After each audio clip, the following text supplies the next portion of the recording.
One.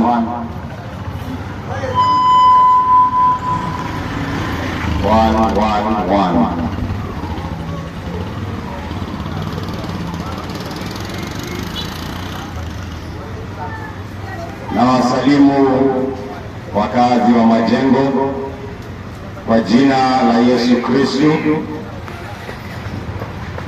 Na wasalimu natuma salamu zangu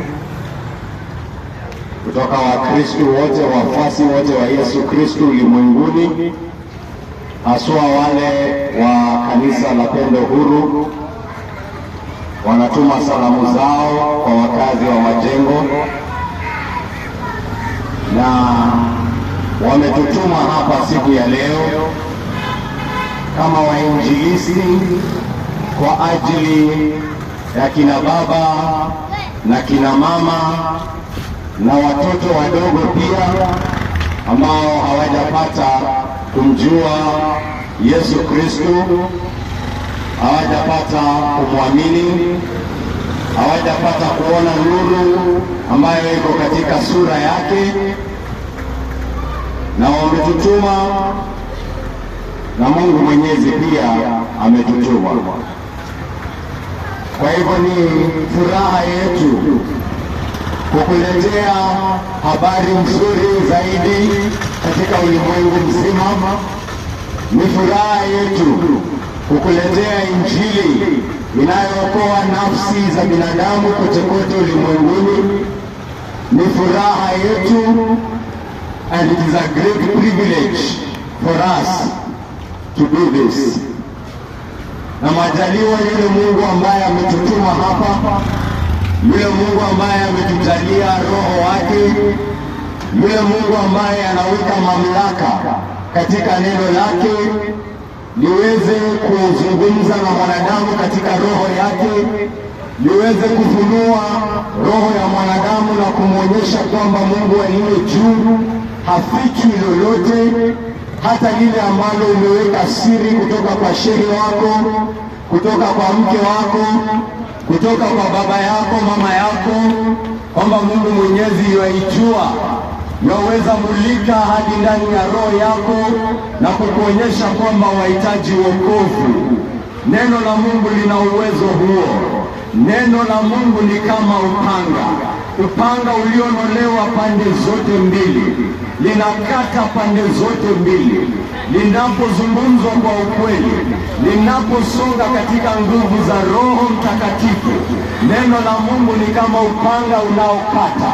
Neno la Mungu ni kama moto unaochoma.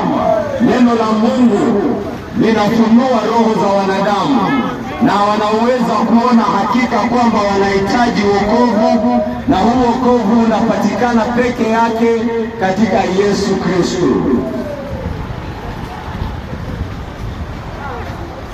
Na ni furaha yetu kabisa sana kutangaza hili neno, furaha kubwa usiyokifani. Mungu Mwenyezi, we are greatly humbled to have been chosen for this task, and we thank you, O Lord our God, and we pray that you will use your word, O God, to bless the souls of all those who will hear it, for the glory of your name, my God. In Jesus' name I pray. Amen. Nasoma kutoka kitabu cha Mathayo, mlango ni wa 16, mstari ni wa 13 hadi 17. Yaandikwa, inasoma hivi: basi Yesu alipofika katika eneo la Kaisaria Filipi, akawauliza wanafunzi wake, watu husema kwamba mimi mwana wa Adamu ni nani? Wakamjibu, baadhi husema ni Yohana Mbatizaji, wengine husema ni Elia, na bado wengine husema ni Yeremia au mmojawapo wa manabii. Akawauliza, je, nyinyi mnasema mimi ni nani? Simoni Petro akamjibu, wewe ndiwe Kristo, mwana wa Mungu aliye hai.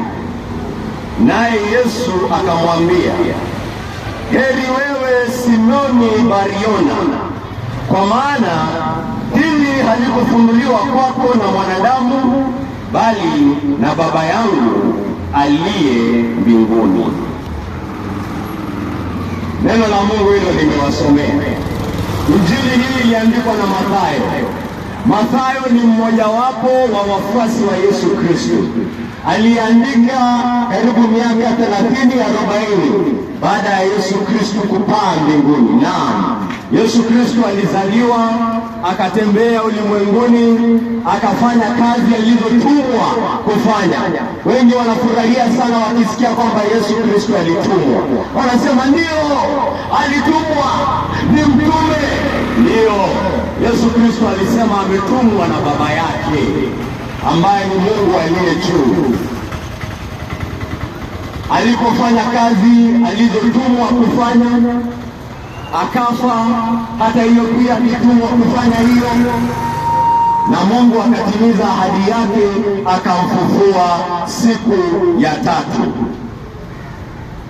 Na Yesu Kristo alipokuwa na wanafunzi wake, tayari kazi zake alikuwa ashaanza kuzifanya. Alipokuwa ashaanza kufanya kazi hizi, ilikuwa ni bayana kwamba huyu si mtu wa kawaida. Ilikuwa ni jambo lililo wazi kwamba huyu sio mtu wa kawaida. Alikuwa na maadui wengi, alikuwa na wapinzani wengi, lakini wacha nikwambie, hata yule pumbavu kabisa katika taifa la Israeli alikuwa anajua huyu Yesu Kristo si mwanadamu wa kawaida. Ndio kitu tunaona hapa. Yesu Kristo ako pale na wanafunzi wake na anawauliza, je, watu pale nje huwa wanasema mimi ni nani? Watu wanasemanga aje?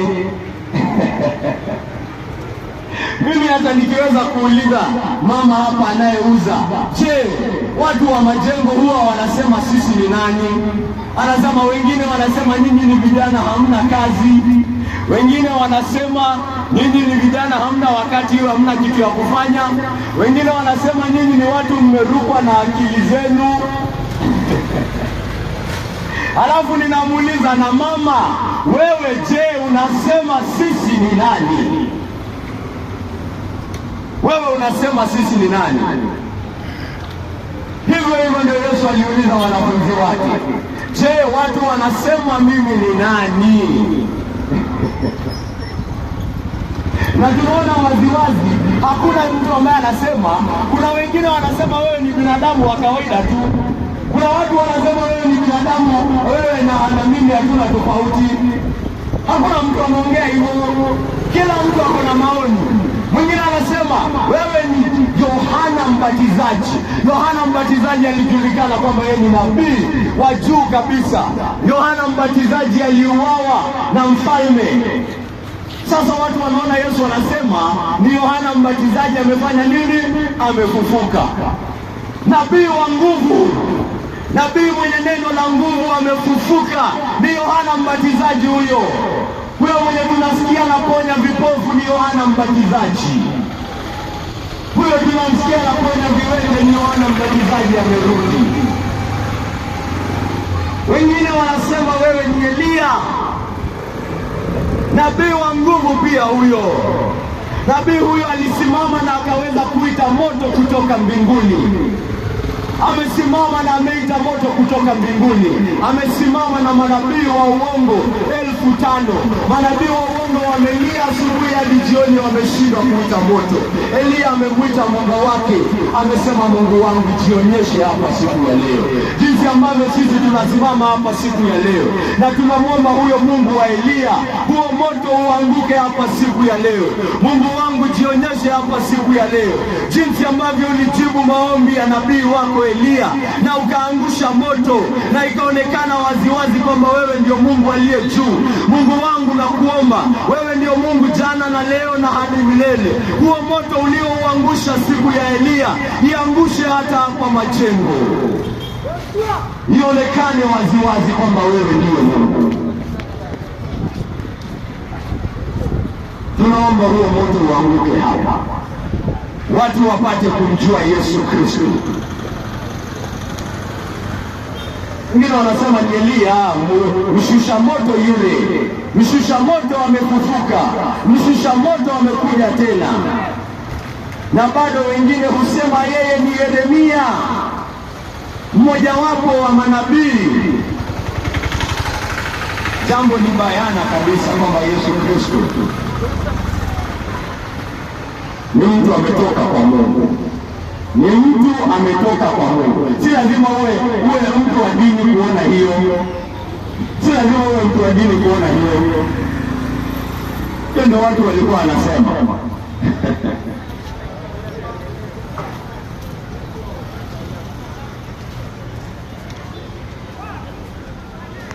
Akawauliza, je, nyinyi mnasema mimi ni nani? Na wewe unasema Yesu Kristo ni nani? Hadi siku ya leo mimi wacha nikwambie, mtu ambaye hana sababu ya Yesu Kristo akilini mwake, mimi sitambui, sielewi kwa nini. Kuna wengine ninawaeleza kuhusu Yesu Kristo ndio acheka. Ni kwa sababu hakuna jambo hapo. Katika kucheka kwake anadhihirisha upumbavu wake, anadhihirisha upumbavu wake. Hata watu waanzilishi wa madini, akianzisha dini lazima aeleze kitu kuhusu huyu Yesu. Lazima aseme Yesu Kristo ni nani. Yesu Kristo hakuignored. He was ignorable. Si mtu unaweza weka hivi kando kama bure. Ni mtu lazima katika akili yako uwe umetambua yeye ni nani. Ueleze. Unyeleze nani huyu anaamrisha watu waamke kutoka wafu. Anaenda anamwambia mtu Lazaro toka nje. Anaenda enda kwa kaburi la nyanyako, kaburi la babako, kaburi la buka yako.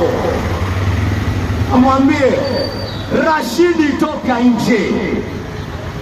Huyo binamu yako Rashidi aliyefariki, amwambie Rashidi toka nje.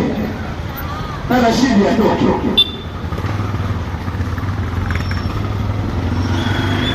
Mbona wamsukuma mzee wako? Sasa nafasi yoyote wamsukuma ndugu yake. Haya.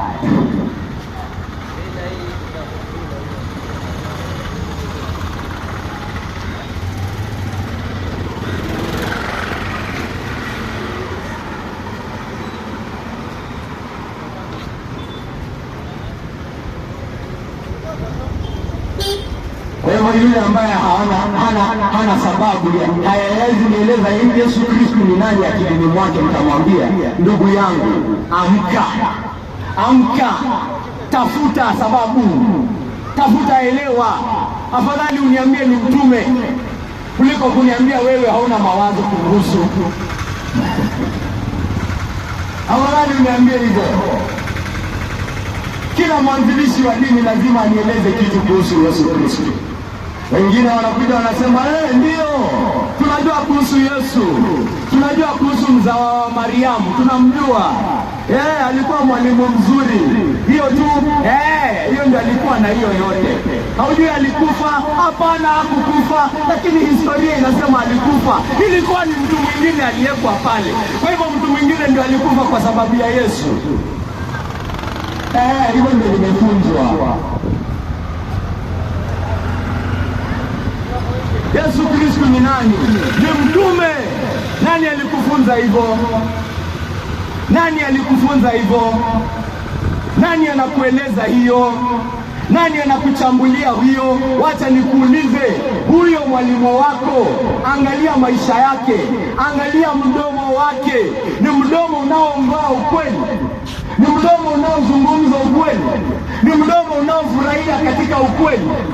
Huoni ni mdomo ambao unapenda kuchanganya uongo na ukweli? Sasa unatarajia atakueleza ukweli wa Yesu Kristo pia, na unamtegemea na unaweka maisha yako yote pale. Ni mtume unafunzwa na kahaba. Ni mtume unafunzwa na fisadi. Ni mtume anayekufunza ni mwizi. na ufanye utafiti wako, unaona umetulia, ni mtume. Kila mtu anasema ni mtume. Kakaangu, tumia akili uliyopewa na Mungu Mwenyezi. Unasema Yesu ni nani? Na ulifunzwa wapi? Ulisikia wapi? Unajua huyo alikuwa anafufua wafu wewe? Unajua alikuwa anafufua wafu? Mtume mgani huyo alikuwa anaita Mungu baba yake? Baba, nimetoka kwake, mimi na yeye tuko sawa, utukufu wake ni wangu. Yule ambaye haniheshimu mimi haniheshimu baba yangu. Ni mtume mgani anaongea hivyo? Ni mtume wa wapi anaongea hivyo? Unasema Yesu ni nani? Umefunzwa na nani? Umetoa maarifa yako wapi? Ni mtume, ni mtume. Je, anayekwambia hivyo ni shahidi wa kweli? Ni shahidi wa kweli huyo?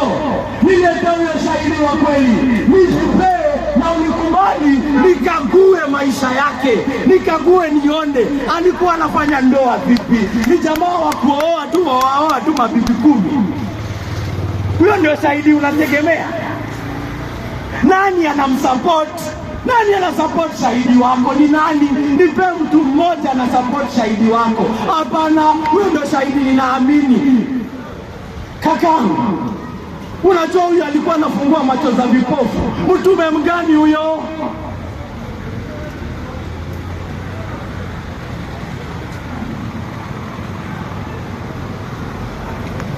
Je, mnasema mimi ni nani?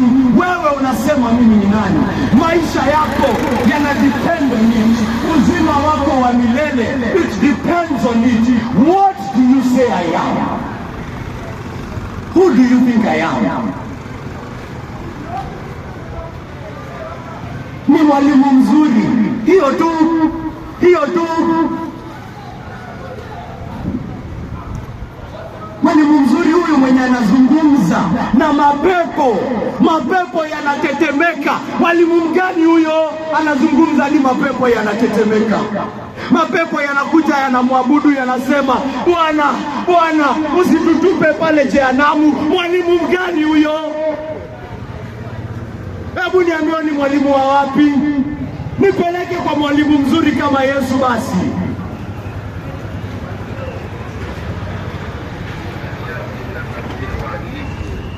Je, unasema mimi ni nani?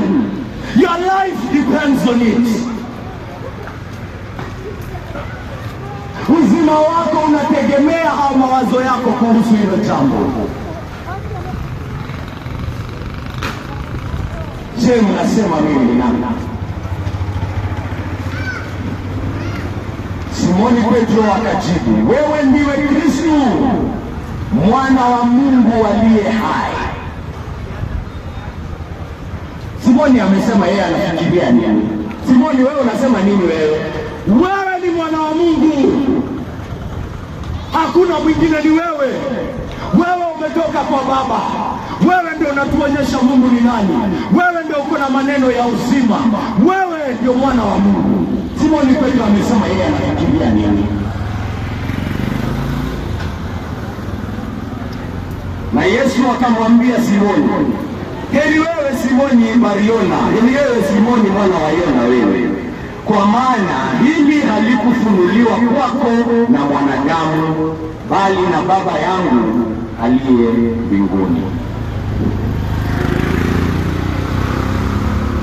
Mungu alimwangalia huyo Simoni, akamwambia, Simoni kakaangu, unajua hilo wazo haujalitoa tu kutoka kwa mtu. Unajua hilo ni jambo mwanadamu hawezi ona. Simoni, unatambua kwamba hilo ni jambo limefichika kutoka macho ya ulimwengu mzima.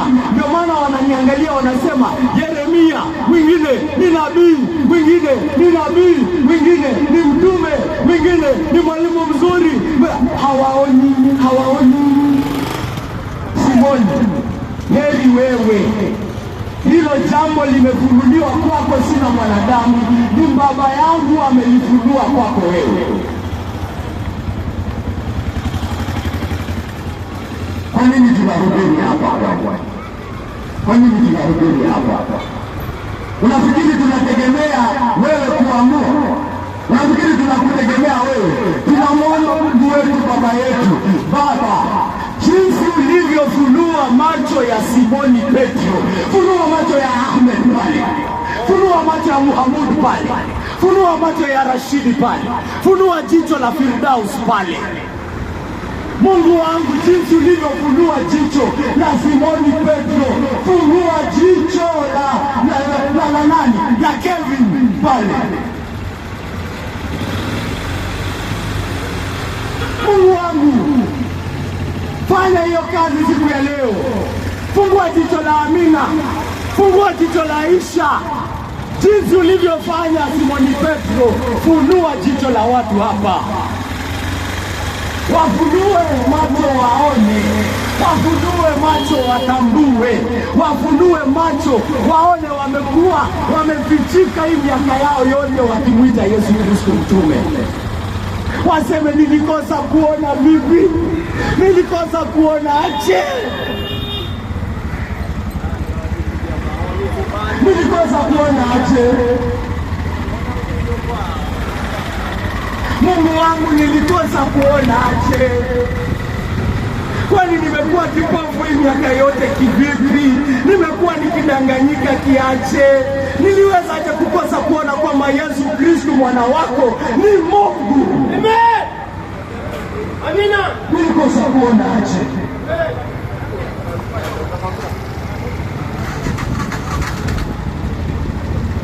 Mungu ndio shahidi wa kweli. Alimshuhudia Yesu alipotembea hapa ulimwenguni. Alionyesha waziwazi kwamba huyu ni mwana wangu wa pekee. Alisema na mdomo wake, na wanafunzi wanasema walisikia sauti. Akamng'arisha katika ule mlima, utukufu unaoonekana ambao ni wa mwana, na walioshuhudia wakasema tuliona alikuwa na utukufu wa mwana, na Mungu alishuka akasema huyu ni mwana wangu. Mungu alimshuhudia Yesu, alimshuhudia katika kazi alizofanya. Yesu Kristo alivika utukufu wake, aliuvisha, akachukua mwili wa mwanadamu. Mungu kavaa mwili, Mungu kajishusha, kazaliwa na mwanamke. Mungu kajishusha, kalilia titi la mwanamke. Mungu mwenyezi kanyonyeshwa, Mungu mwenyezi kalelewa. Aliyeumba ulimwengu kalilia maziwa. Ajabu kubwa, ajabu kubwa. Kawezaje kufanya jambo kama hilo? Kawezaje kufanya jambo kama hilo? Isingekuwa amejifunua yeye mwenyewe, hata mimi mwenyewe ningejipiga mawe kusema jambo kama hilo. Ningechukua jiwe na nijipige. Unawezaje sema Mungu amezaliwa wewe? Isingekuwa yeye mwenyewe amejifunua, amejionyesha, amejidhihirisha wazi kwamba mimi ni Mungu mwenyezi, muumba ulimwengu na dunia, mwenye mamlaka juu ya mapepo, mwenye mamlaka juu ya malaika, mwenye mamlaka juu ya mbingu na nchi. Nimechukua mwili, nimejishusha, nimejinyenyekeza. Isingekuwa yeye kajifunua, ningetoa wapi mawazo kama hayo? Nani anakaa chini anafikiria maneno kama hayo? Hata wale ambao ninawaangalia na wananiita chizi, wananiambia nimerukwa na akili, ninajua kitu moja, ni kwa sababu wananisikia. Kwa sababu yule anayenisikia anasema huyu jamaa amechizi nini? Mambo ya Mungu lazima yakushitue, lazima yakushitue. Anafanya mambo kwa njia ambayo inakushitua, kwa sababu wewe ni nani? Wewe mwanadamu tu. Nani kamfunza Mungu jambo lolote? Nani kamfunza Mungu jinsi ya kufanya jambo? Mungu akasema nitajishusha nikufe kwa ajili ya wanadamu, na hivyo ndio watapata kuokolewa.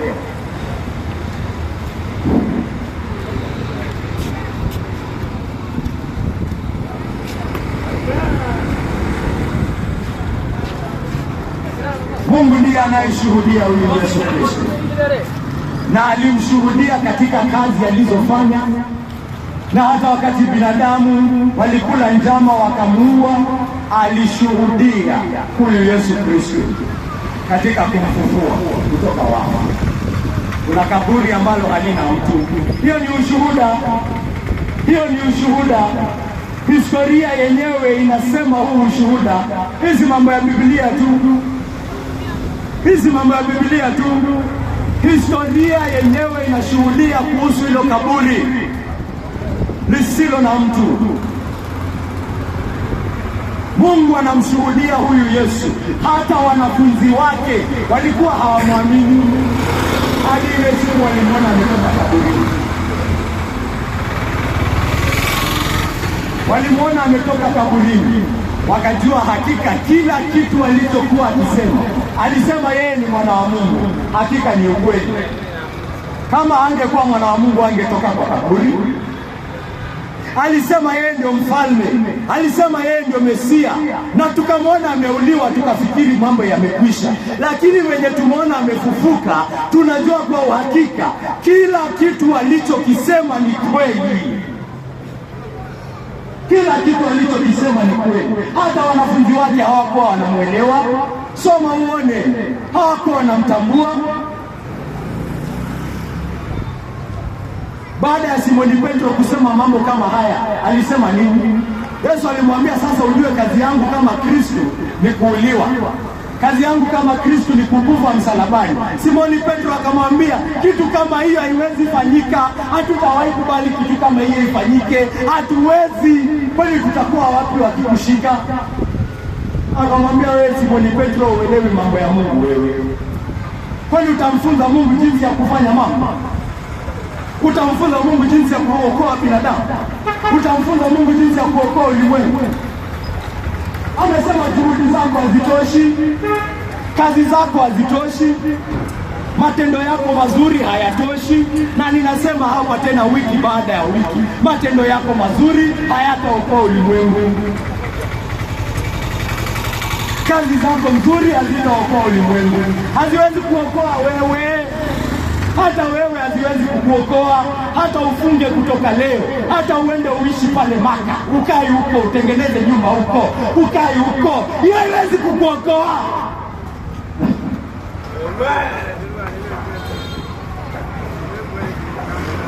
Hata usirudi, ukai huko.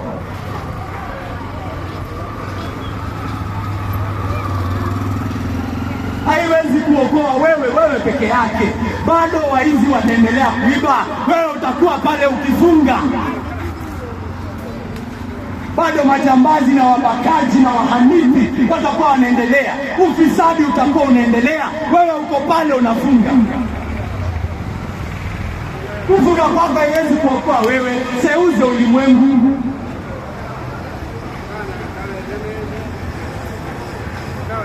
Wacha Mungu akuambie jinsi ya kuokoa ulimwengu. Amemtuma mwana wake wa pekee. Amemtuma mwana wake wa pekee ili yeyote amwaminie asipotee, bali awe na uzima wa milele. Amemtuma mwana wake wa pekee ili yeyote amwaminie asipotee, bali awe na uzima wa milele. Ni nani anaamini ushuhuda wetu? Sisi hatujakuja hapa kama wanatheolojia. Hatujasoma theolojia sisi. Hatuna degree ya theolojia. Sisi ni mashahidi. Mimi ni shahidi. Ninakuja hapa na kuambia kama shahidi kwamba Yesu Kristo anaokoa. Nani anaamini ushuhuda wetu? Ni nani amefunguliwa macho na Mungu Baba Mwenyezi akapata kuona utukufu wa Yesu Kristo? Ni nani amefunuliwa jicho lake, amepata kuona sura ya Mungu Baba katika Yesu Kristo? Mungu Mwenyezi na afanye kazi hiyo hapa siku ya leo, awaokoe wengi katika jina la Yesu Kristo naomba. Mungu Mwenyezi wa milele, asante kwa hii siku ambayo umetujalia. Asante umetujalia kuweza kuzungumza neno lako Mungu wangu. Asante umetuwezesha Mungu Baba kuhubiri neno lako. Na Mungu Baba, asante kwa neno lako umetupa ambao ni upanga Mungu wangu. Na naomba Mungu wangu Mwenyezi kwamba hili neno lako utalichukua na utalitumia kama upanga mkali Mungu Baba, kufunua roho za wengi Mungu Baba wapate kukuona na wapate kuona nuru ya injili yako na wapate uzima wa milele katika Yesu Kristo. Na kushukuru na kutukuza. Naomba haya yote katika jina tukufu la Yesu Kristo aliye Bwana na Mwokozi wetu. Amen.